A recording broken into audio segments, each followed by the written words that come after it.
Hey folks, and welcome back to the channel. In this video, we're going to be taking a look at the first singles tournament that I recorded this year for 2025. I played a couple of smaller events earlier in the year, a couple that were unsanctioned, and maybe like one or two that were sanctioned, and I didn't get a chance to film those just due to scheduling issues. But I was able to film this tournament, but I did not film the first round. I only filmed the second round. I got a couple of clips of the first round, but not enough to do like a full round one video. So without further ado, though, we are going to get to this video. Now, some quick things to note that I did play this tournament pretty much fresh off of a month break of playing because I was out of the country for several weeks working a couple of different esports events in Romania as well as in Kazakhstan and Denmark. I was working a lot of different esports events lately, so really didn't have much time to play over the last couple of months. I think I maybe played like one or two practice rounds before the tournament, so I was coming in really rusty and just wanted to play, though, because there's not that many tournaments in my area and not many opportunities therefore to go out there and get stuff done. So I was like, screw it, I'll do it anyway. And this is one of the clips we're going to start with from my first round, and this clip will pretty much sum up my entire first round. Yeah, that happened.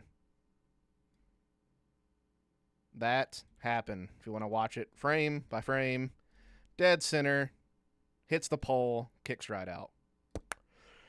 And yeah, so that was basically my entire first round, which is terrible. I think I was 7 or 8 over par through the first 6 holes of the tournament. I had 2 more identical spit outs just like that one within the first 8 holes that I played. So that's 3 strokes right there. And then I also just wasn't throwing very well or playing very well whatsoever. So I wound up shooting, I think, 7 or 8 over par the first round of the tournament. And so I was pretty much dead last place after round 1. And at that point, I was kind of out of it, but I kind of promised myself 2 things. 1, I wasn't going to quit.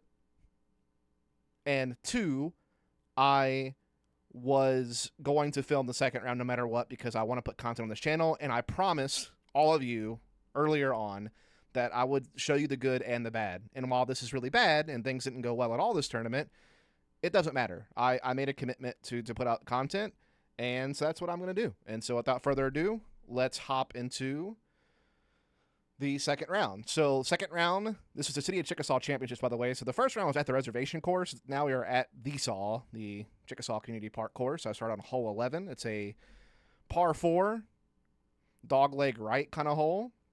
I almost turfed this forehand, but wound up throwing it pretty well. But unfortunately, I was pinned right behind this tree here, and so I couldn't really throw a clean forehand. And so I was either going to have to go outside of that tree over the bridge with the hyzer forehand, or I was going to have to do a flex inside. I decided to go for the flex inside. And unfortunately, I just put way too much anhyzer on that disc. I needed to throw something more overstable, or I need to throw it on less angle. And so I put it inbound still. I wasn't surrounded by the water of this ditch, so I was still technically inbounds here, but I am a good 50, 60 feet away from the basket. And so I wound up just parring that hole. As you'll see here, par tap in. So starting even through the first hole, much better start than where I think I went bogey, bogey, double bogey in the first round. So now we're on like kind of a longer par 3, and I just shanked the shot. Let it go super early. And even though I cleared the ditch and was inbounds, I was in a terrible spot to get up and down from to get par. I was trying to kind of crouch and kind of get low because I had this low ceiling in front of me for this forehand approach shot. And I thought I threw a good approach shot here, but right at the last second, I catch a branch I didn't really see. And so it knocks me down and leaves me a super long par save putt from well outside the circle. And I tried to give it a little stepper bid, and was just a little short, so I wound up bogeying that hole. So now we're 1 over par, going into hole 13, 315 foot. It says 297 on the tee sign, but I measured it at 310. And just overturned this forehand. So that's twice now I've overturned a forehand, unfortunately. So pretty much nothing I could do here except for pitch up for a par and kind of just take my medicine, basically. And so that's what I did. So still 1 over through the first 3 holes. Now we're on 14. This hole's kind of more in the 275 to 280 range. And after overturning my first two forehands of the round, this time I didn't give it enough. And so, unfortunately, I hyzered out well short of the basket. Too overstable of a disc. I needed to do something straighter, or I needed to actually flex that one, but did neither thing. Now I'm in the tall grass, trying to make something happen. A little too high, so wound up with a par on that hole, as you'll see here. Now, this is a hole I knew I couldn't really birdie. It's just super uphill, and it's just a really tough shape. So I decided to just play for par by going through this gap right in front of me and then hyzering out left, which I did pretty much perfectly. I had a very simple up and down to the green to get up and down for a par. But I just short-armed this, hit the tree, rolled away, and so left myself probably a 40-footer to save par. But awkward footing as I'm standing on the slope, and was just a touch short, and so wound up having the disc roll down the hill actually a little bit. Luckily, not too bad. So I'm able to get the bogey, but still. Now, didn't get the tee shot on this hole, but essentially I threw a forehand through like a really tight gap on this hole. But unfortunately, was really struggling to find good footing where my disc landed. I'm lucky to be in bounds at this point, but I mean, it was just really tough footing. I'm actually not even that far from the basket, as you'll see here in a second. I think I was maybe only about 40 feet or so, maybe even less than that. But it was just really hard to get a clean swing with the footing, and so I wound up just parring that hole. So I think I'm like 2 over at this point in the round, maybe 3 over. Hole 17, kind of a tough tunnel shot par 4, but I wound up lacing this tee shot perfectly. You can see that Mando sign. I got to the left of it and wound up getting up to the drop zone, but I'm throwing 2 from the drop zone because I didn't, miss the Mando or anything like that. Realized I didn't really have the disc I needed for this. This is just basically a dead straight shot to the basket. I think I ranged this at like 170 feet. I knew I just needed to throw something pretty much dead straight, and was able to do it pretty nicely there. And so I had a tap-in birdie on that hole. But now we go to hole 18, kind of a longer par 3, and overturned my drive. I thought it was okay, honestly. We'll actually go back here. Just unfortunately, there was a bit of a headwind that I didn't feel, and so it wound up turning this disc over a lot. But I thought I got past everything and still got over the ditch. But at some point, it must have hit something and rolled down. And so this wound up going in the water. And so I was out of bounds. And once again, I had just terrible footing. Just couldn't really get a clean shot here. Like almost falling over, basically, because I got a meter off the water. And I wound up just throwing this nose up and stalling it short of the basket, leaving myself a longer bogey save putt than I wanted. Little bit uphill and just short, and so I wound up taking a double bogey on that hole. So just not doing myself any favors. Finally get something going with a birdie, then just grip lock the crap out of that one. Wind up near the red tee, way out of position, and this is a very tricky green on this hole, and so I'm trying to figure out what the heck I'm gonna do. I'm thinking patent pending is pretty much my only real option.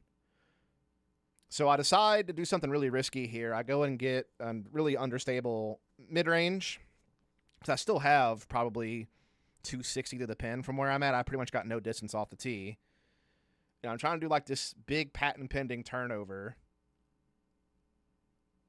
and I execute it perfectly. Played a little bit of plinko at the trees near the green, but I actually stayed right next to the basket, luckily, and was able to save the par on this hole. So pretty crafty little approach shot. And now we're on kind of a shorter par 3. It's like 260, slightly uphill. And this is really one of the holes you really want to birdie. It's probably one of the easiest holes on the course. And I just threw it way too far outside. Trying to make sure I stayed away from that OB left service road, but just pulled it way too far right. And so I leave myself a much longer putt for birdie than I would want. And after kind of having some putting woes during the first round where I had some spit outs, I just didn't have much confidence in my putt this round at all. Wound up throwing it too high, and so I had to settle for a par on this one. And now we're on a hole 3, kind of just a downhill, low ceiling par 3, and just did not commit to this shot at all. Am lucky to stay in bounds on this shot, actually. But once again, I'm in one of these like weird situations where I just don't have good footing.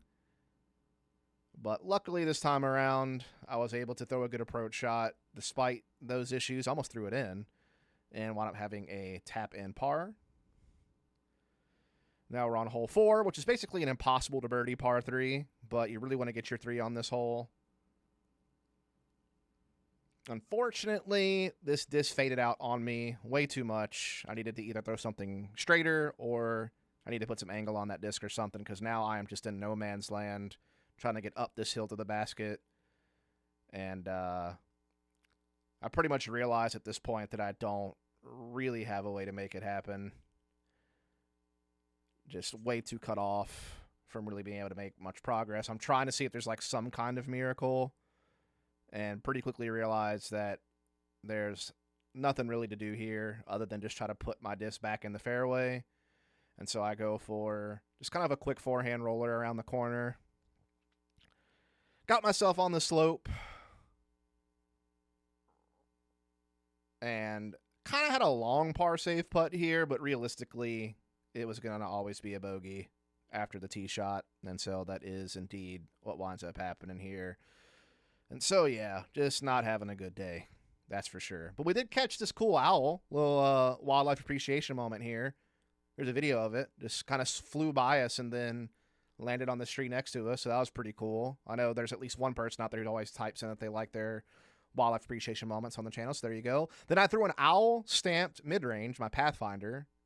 I saw the owl in that tree. I was like, you know what? I'm going to throw my owl Pathfinder here. And it was a perfect shot up the hill right next to the basket to get myself a lovely birdie. But now we're on a very tricky tunnel shot, par 3, that's very long. It's like 440 feet, and I just had an early release here with my backhand. And we're going to stop right here, actually, for a second to kind of talk about some issues I'm having. So this is obviously very made up and not actually real, but my backhand right now is a nightmare. I've been trying to work my backhand form because I've had a distance plateau for a very long time. I've talked about it on the channel quite a lot, where I just cannot throw further than like 340 feet. And more often than not, I'm really kind of averaging between 275 and 315. It's kind of like my average distance range. But if I get a max distance shot for me, like if everything goes perfectly, I'm still barely pushing between like 330 and 350. I hardly ever am able to throw further than 330. Every now and then I might get one out to 340 or 360, but it's just so rare, you know. And so I've been trying to work on my backhand form, but now I've gotten to a point where this is where I'm at. Either A, I let it go early and it just has no power and doesn't go anywhere, and it's an early release and therefore hit stuff early on the left side of the fairway that I don't want to do and I just miss my line and it's terrible. Or I get a good release as far as hitting my line, but it's nose up and so therefore doesn't go anywhere. Or I just grip lock it wide right. And I've kind of understand why this is happening. This is happening because I'll pick my head up too early. You know, when you're throwing like a tunnel shot, you kind of want to keep your eye on the target.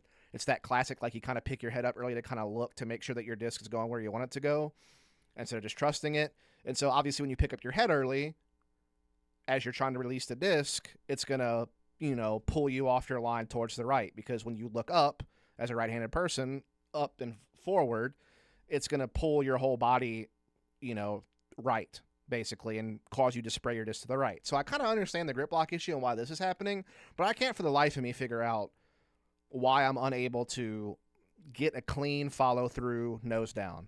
It just seems like I'm either trying to stay loose, because, you know, they always say, you know, stay loose, don't get too tense. You want those quick twitch muscles. If you get too tense, you're not able to move them as quickly as you want them to, and so that kind of hurts your power. And so I try to stay loose, you know, kind of loose, like the noodle arm aspect that people try to tell you about, like the whip, keep the whip loose until when you want to crack it, you know, all the freaking different metaphors and comparisons that are out there. But I feel like when I stay too loose, I wind up just, I don't want up just not getting a clean follow through, and it winds up coming out early with low power. And then when I do really get a hold of one, it's when I kind of tense up and I really kind of just try to focus on getting like a nice powerful follow through. And then when I do that, I wind up throwing the disc nose up and it winds up stalling out. And so this is just a big issue for me lately, is kind of what I'm getting at. But anyway, back to the round here. I am lucky to be somewhat on the fairway, but I'm still super far from the basket. And here's one of those, staying loose, trying to get a nice, good, fast throw, and I wind up releasing it early again.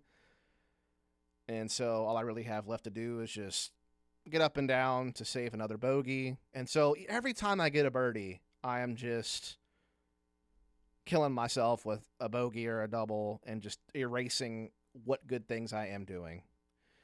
Then here, I was trying to throw kind of a flexi forehand. This is a very poke and hope hole. I hate this hole. It's probably my least favorite hole in the area. And I just did not get a full follow through on the forehand there. Got through, though, and actually did have a putt for birdie here. But as you can see, I'm in some branches. I have to straddle out. My right foot's higher than my left foot. It's just not a comfortable putting position to be in. And so, therefore, I wound up releasing it pretty low. Only got a few holes left this round. Finally got a nice clean backhand here. Was really liking how that looked out of my hand. I was a little bit short on this. I was hoping to be I thought I was going to be right next to the basket, honestly. And I was short and wound up hitting the top band. And it's just like one of those classic, you're trying to compensate for past mistakes of missing low, and then I wound up missing high. And so this is like a 360, 370 foot par 3, but it kind of plays downhill. This is probably my best backhand of the day, honestly. Got decent power, released it where I wanted to, hit my line, and I'm still, though, like a good 50 feet from the basket, even after all that. So I still only got like 310, 320 feet on that throw. And tried to run a birdie putt there, but didn't happen, and so I had to settle for the par putt here. But was able to make that one happen. And now, final hole of the round. About 300 feet. Trying to go for the forehand here. And I also just was struggling to get my forehand to release right, too. Like, I had a couple that I overturned early in the round, and now I have a couple here at the end of the round where I wound up releasing them way earlier than I want to, and they're way to the right of what I was aiming for. So inconsistencies in the forehand, just like the backhand, honestly. That pie chart I just showed you earlier for the backhand could pretty much apply to my forehand as well. And, yep, that's just a layup. And so I wind up just pitching a par. And I shot 4 over par this round, which put me in a spot where I was basically towards the bottom of the leaderboard. I think I placed like 19th out of 22 players, something like that. It was really bad. But the bottom line is I promised that I would show you the good and the bad. And right now, unfortunately, I'm in the bad zone when it comes to disc golf. I mean, some of it is because I took a lot of time off from playing because I was traveling a lot for work. And so some of it is that. But some of it is I have some form issues that is causing me to have really bad timing on my forehand and backhand. So nothing's really working the way that I want to. I'm not getting the distance that I want. I'm kind of spraying like a sprinkler system. Some forehands are overturned or some forehands are not turned enough. My backhand is either coming out early with no power, or it's being grip locked, or it's coming out the way I want, but it's still coming up nose up and without much arm speed. And so I'm not really able to break that distance plateau. And I'm just in such a frustrating spot with my disc golf game where I'm just kind of losing the fun in playing because I'm just so frustrated that I'm not making any progress, even though I put a lot of time when I'm not traveling into working on my form and trying to get better. It's just nothing's working. And then I do have these long breaks. And, I know that my expectations should probably be lowered whenever I, go play a tournament when I haven't played in a long time. But I just know how much time I do put in practicing when I am home. And it's just weird to not be able to make any progress at all. And so really frustrating there. And then the other big thing is like, look, it is just one of those also my mental game going to a really low point when I'm playing a tournament. Some of these things that I was doing during this round is stuff that would never happen to me in a casual round. I would never have this dramatic of a miss or that bad of an upshot. I barely gave myself any reasonable circle 1 putts this tournament. Most of my putts for birdie were circle 2. I even had some like par saves from circle 2. I just was not really putting myself, on the green in good situations. So really, really tough one. But again, I promise I'd show you the good and the bad. And I'll hopefully be able to start putting out some more content throughout these next couple of months. I don't think I'll be traveling for work these next couple of months. It's kind of the quote unquote. We have a major going on right now for Counter-Strike that I'm not working. I'm kind of just watching it from home. So, I'll be home the next few weeks watching the major, but still having time to go out and play. And so I'll be trying to film some content as I can. And then the month of July is like our quote unquote off season for Counter-Strike, where it's like the player breaks, where there's no real tournaments going on in July. And so I pretty much am free the next couple of months. So my main focus is going to be, doing content, which includes doing disc golf content, and then just working on my fitness and diet and trying to get in better shape. Because that is certainly another thing that I feel like is holding me back, is that I am well overweight of what I used to be. So I need to kind of get that trending back in the correct direction. And yeah, that's pretty much where I'm at. Again, just wanted to be transparent with where I'm at with my game, because everybody has their ups and their downs. And unfortunately, I've been on a plateau for a very long time, and now I've kind of hit a downslope. And it's been frustrating. It's been tough. But I'm going to kind of let you guys follow my journey as I try to figure out a way to get past this. And that's that. Thank you so much, and I'll catch you on the next one.